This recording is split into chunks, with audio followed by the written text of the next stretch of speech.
بسم اللہ الرحمن الرحیم الحمدللہ وحدہ والصلاة والسلام علی من لا نبی بعدہ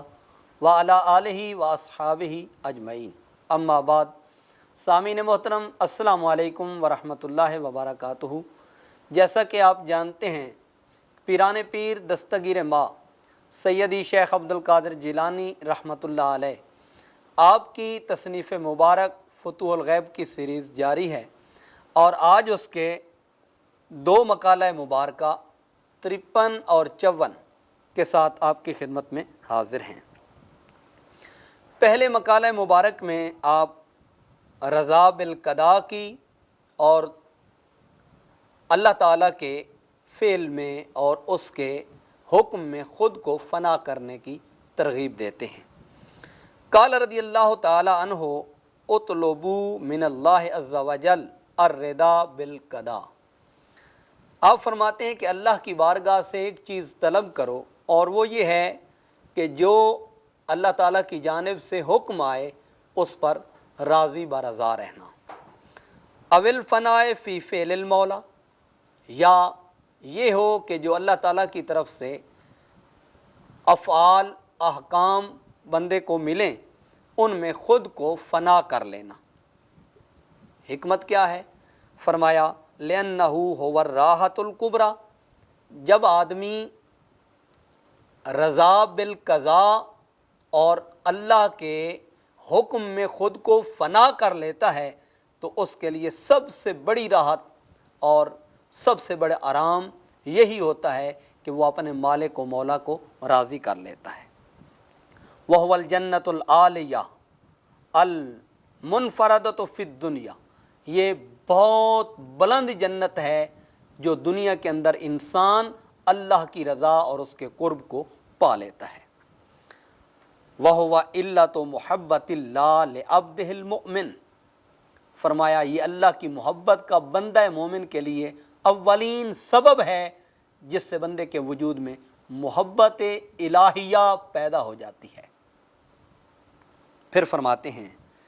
من احبہ اللہ لم یعذبہ فی الدنیا ولا فی الآخرہ، اور اللہ تبارک و تعالی سے جسے محبت ہو جاتی ہے تو اللہ تبارک و تعالی نہ دنیا میں اسے عذاب دیتا ہے اور نہ ہی آخرت میں، یا اللہ جس سے محبت کر لے اسے دنیا اور آخرت کے عذاب سے محفوظ فرما لیتا ہے۔ پھر کیا ہوتا ہے؟ اللحوق باللہ، بندہ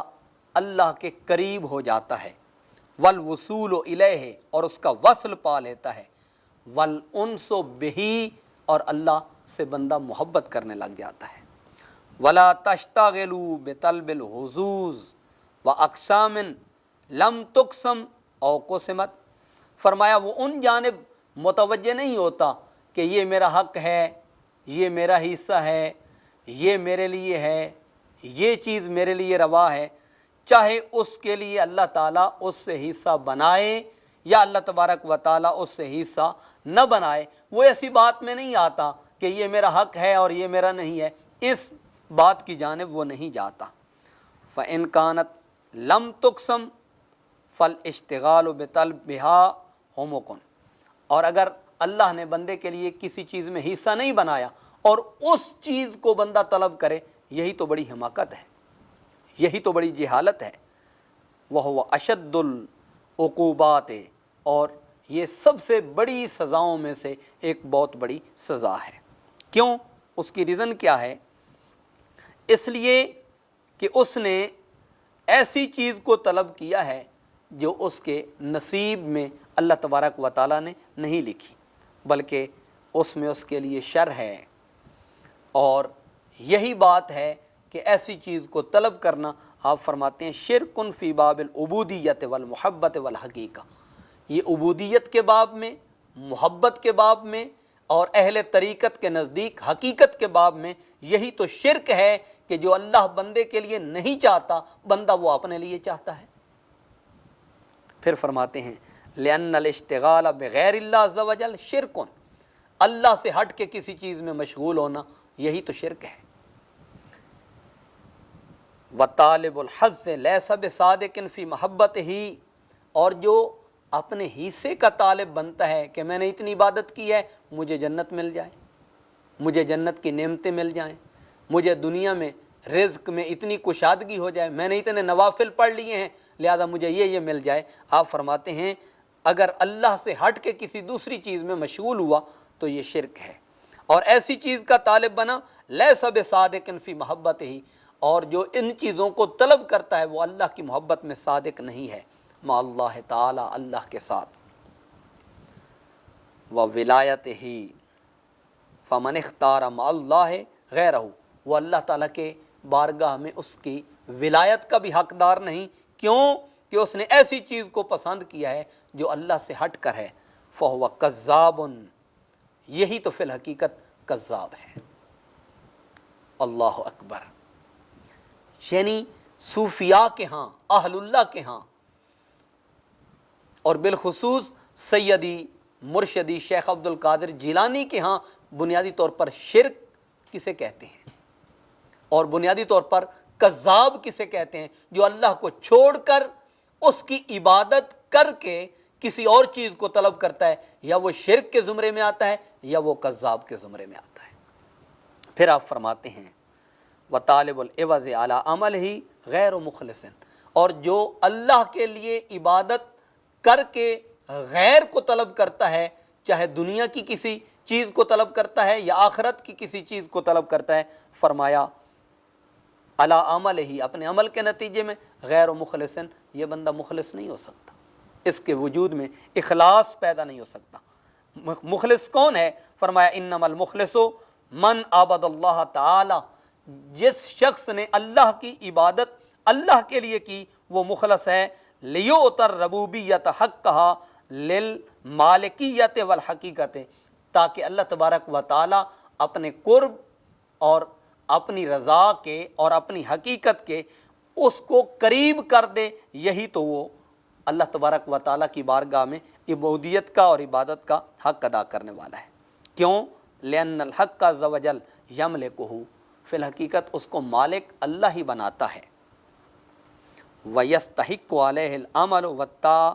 لَهُ إِذْ جَمِيعُهُ لَهُ بِحَرَكَاتِهِ وَسَكَنَاتِهِ وَسَائِرِ اكْتِسَابِهِ وَالْعَبْدُ وَمَا مَلَكَ لِمَوْلَاهُ، فرمایا کہ یہی وہ مقام ہے جس میں بندہ اللہ کے حضور عمل اور فرمانبرداری کو اختیار کرتا ہے، اور جتنی بھی حرکات و سکنات ہیں، جتنا بھی اکتساب ہے، وہ فقط اور فقط اپنے مالک و مولا کے لیے ہے۔ جب اس طریق پر بندہ اپنے پروردگار کی عبادت کو اور اس کی رضا اور اس کی خوشنودی کو حاصل کرتا ہے تو پھر اللہ تبارک و تعالی اسے ہر چیز میں وافر مقدار میں حصہ عطا فرماتا ہے، یہاں تک کہ وہ اللہ تبارک و تعالی کی رضا کو، اس کے قرب کو اور اس کی خوشنودی کو پا لیتا ہے، اور یہی طالب کے لیے سب سے بڑا مقام ہے، سب سے بڑی نعمت ہے کہ وہ مالک سے نہ دنیا کو طلب کرتا ہے اور نہ ہی آخرت کو طلب کرتا ہے۔ اور اسی مقالہ مبارکہ کے ساتھ جو 54 مقالہ مبارک ہے وہ بھی فی الحقیقت اسی کی تائید اور تصدیق کرتا ہے۔ فرمایا فی الزہد فی الدنیا والآخرہ، یہ مقالہ مبارک دنیا اور آخرت کے زہد کے بارے میں ہے۔ قال رضی اللہ عنہ من اراد الآخرہ فعلیہ بالزہد فی الدنیا، فرمایا جو آخرت کا ارادہ کرتا ہے وہ دنیا کو ترک کر دے۔ ومن اراد اللہ فعلیہ بالزہد فی الآخرہ، اور جو اللہ کو پانے کا ارادہ کرتا ہے وہ آخرت کو ترک کر دے۔ فیترک دنیاہ لآخرتہ، دنیا کو ترک کرے آخرت کے لیے، وآخرتہ لربہ، اور آخرت کو ترک کر دے اپنے مالک، اپنے مولا اور اپنے پروردگار کے لیے۔ جو ان چیزوں کو یعنی آخرت کے بدلے دنیا کو چھوڑے اور اللہ کے لیے آخرت کو چھوڑے، فرمایا یہی وہ مقام ہے فما دام فی قلبہ، اس شخص کے دل میں اللہ تبارک و تعالیٰ کی محبت اور الفت پیدا ہوتی ہے۔ اور اگر ایسا نہ ہو تو پھر کیا ہوتا ہے؟ فی قلبہ شہوۃ من شہوات الدنیا ولذۃ من لذاتہا، اس کے دل میں دنیا کی شہوات اور دنیا کی لذات پیدا ہو جاتی ہیں، اور طلب راحت من راحاتها من سائر الاشیاء، یا وہ راحت کو طلب کرتا ہے راحتوں میں سے تمام اشیاء کے اندر، من معقول و مشروب و ملبوس و منکوح، چاہے اس کا تعلق کھانے سے ہو، اس کا تعلق پینے سے ہو، اس کا تعلق لباس سے ہو، اس کا تعلق نکاح سے ہو، و مسکون، اس کا تعلق سکون سے ہو، و مرکوب، اس کا تعلق سواری سے ہو، و ولایت، اس کا تعلق ولایت سے ہو، و ریاست، اس کا تعلق ریاست سے ہو، و طبقۃ فی علم من فنون العلم فی الفقہ، فرمایا وہ فقہ کے اندر جتنے بھی فنون ہیں اگر کسی فن کا طالب ہے تو وہ اللہ تبارک و تعالیٰ کا طالب نہیں،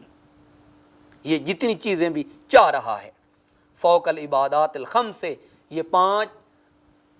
اوقات کی جو نماز ہے جو اللہ تعالیٰ کے قرب تک پہنچاتی ہے، اگر یہ چیز ان سے ہٹ کے ہے اور اس کی رضا سے ہٹ کے ہے تو فرمایا جو چیز بھی ہے یا یہ لذات سے تعلق رکھتی ہے یا خواہشات سے تعلق رکھتی ہے۔ لہٰذا بندے کو چاہیے کہ وہ ہر چیز میں اور ہر چیز سے پہلے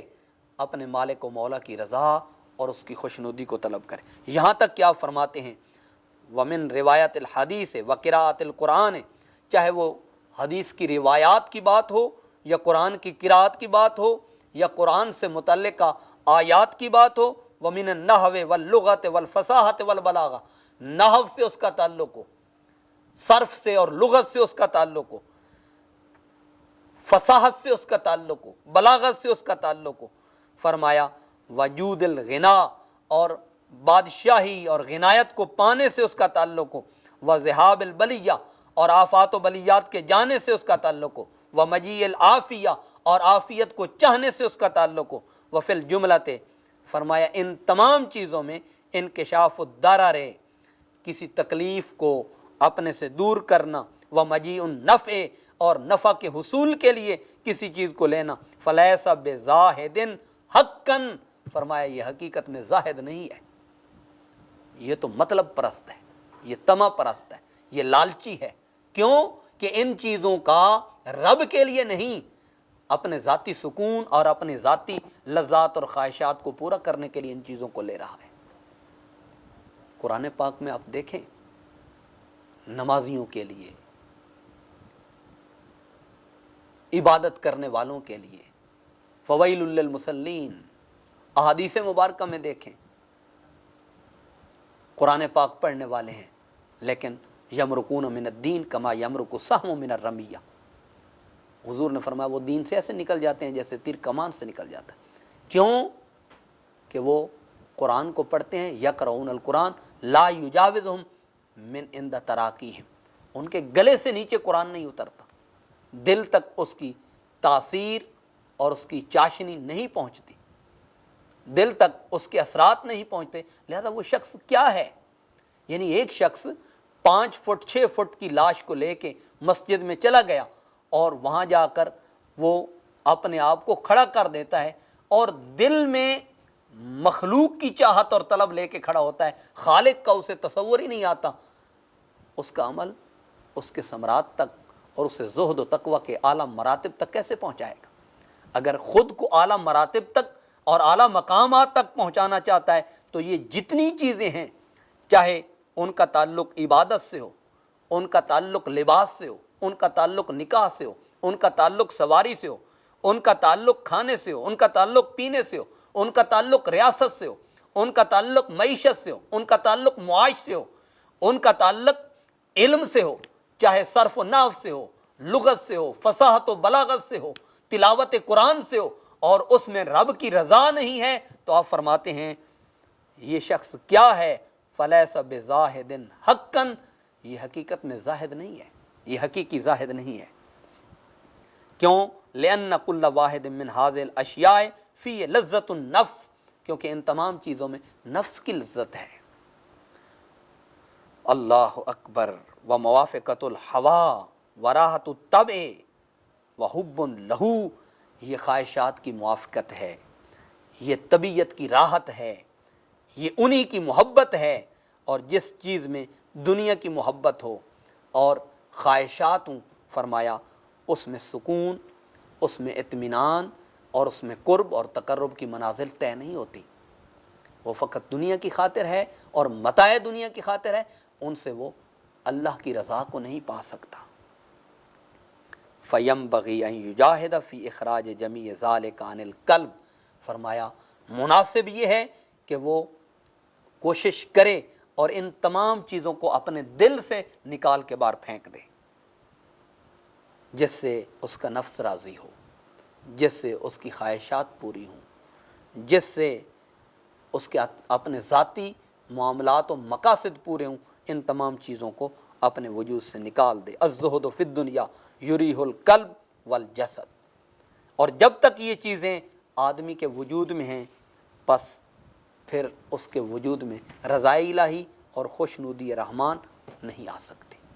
تو طالب کو چاہیے، زاہد کو چاہیے کہ زہد میں ان کے درمیان امتیاز کر سکے۔ ہم عرصہ دراز عبادت میں لگے رہتے ہیں اور اپنی عبادت کے تذکرے مجمع عام میں کرتے ہیں کہ میں اتنے عرصے سے نماز تہجد کو بغیر انقطاع کے ادا کر رہا ہوں، لیکن تیری تہجد نے تجھے اپنے مولا کا ایڈریس دیا، اس کی رضا دی، اس کی خوشنودی تک پہنچایا؟ اگر تو پہنچایا ہے تو تجھے مبارک ہو، اور اگر نہیں پہنچایا تو پھر ان تمام چیزوں کو اپنے قلب سے نکال اور اپنے مالک و مولا کی رضا کو اپنے سینے میں داخل کر۔ وما توفیقی الا باللہ۔